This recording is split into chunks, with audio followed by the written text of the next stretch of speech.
today, we're taking a look at a fantasy board game. Maybe your first fantasy board game. Fantasy Forest by TSR, 1980. Come on, let's go take a look.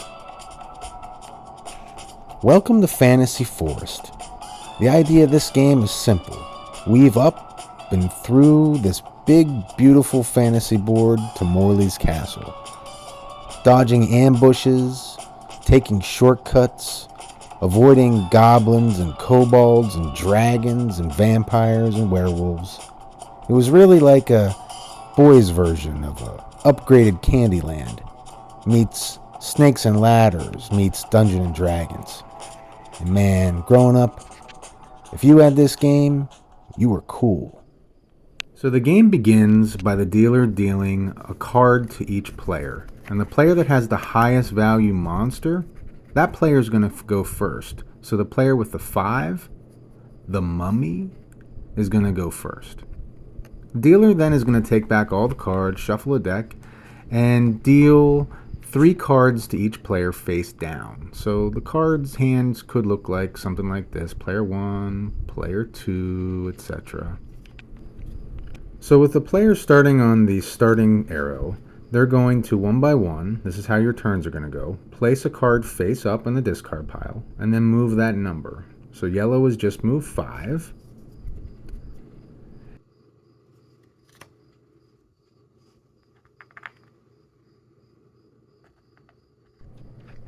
Sometimes you may have something bad happen to you, like this player has landed on an ambush space in front of some trolls.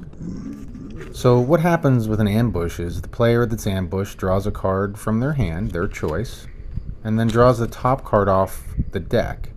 The highest of those cards determines what's going to happen. In this case, the 4 beats a 2, so this player has to move back. But let's say that he actually had a 5 and would beat the 4. That would mean that the player, instead of moving back, would move forward 5 spaces past the ambush successfully.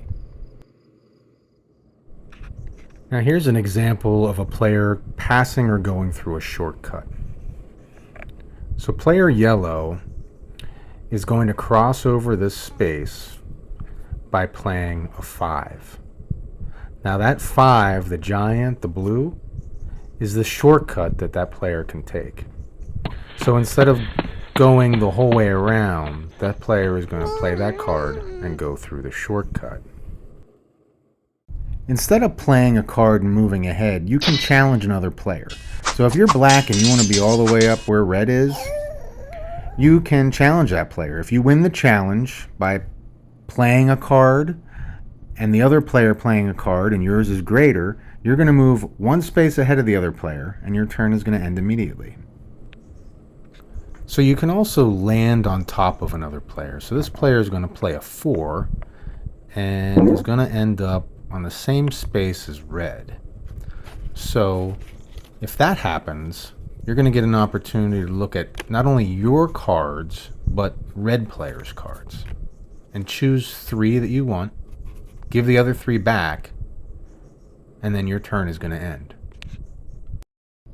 And I want to point out the scariest part of the game for me was that little kid in the yellow shirt with that troll's nose looking at him. I did not like that troll, and I did not want to be that kid. Game did all kinds of dastardly things. Ambushes right before the bridge. Whew. Whichever player is able to navigate the forest first to Morley's castle is going to be the winner. Undoubtedly, it is the artwork that sets this game apart from other games that are similar. In fact, some of the artwork is so iconic that I can remember specific details about it and where it was on the board, nearly 40 years later. Don't let this game fool you into thinking that it's just a generic roll and move game, because it really isn't. There's a little bit of strategy, and there's some balancing mechanisms that are featured in this game that, for instance, a player can be very far behind towards the end of the game. And with that challenge, a player move, it can become a race to the end. Sometimes and often down to 1 or 2 cards to see who's going to win.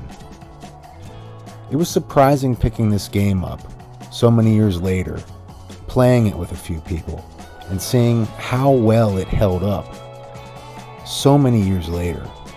If you have a chance to pick up this game or play it, I highly recommend it.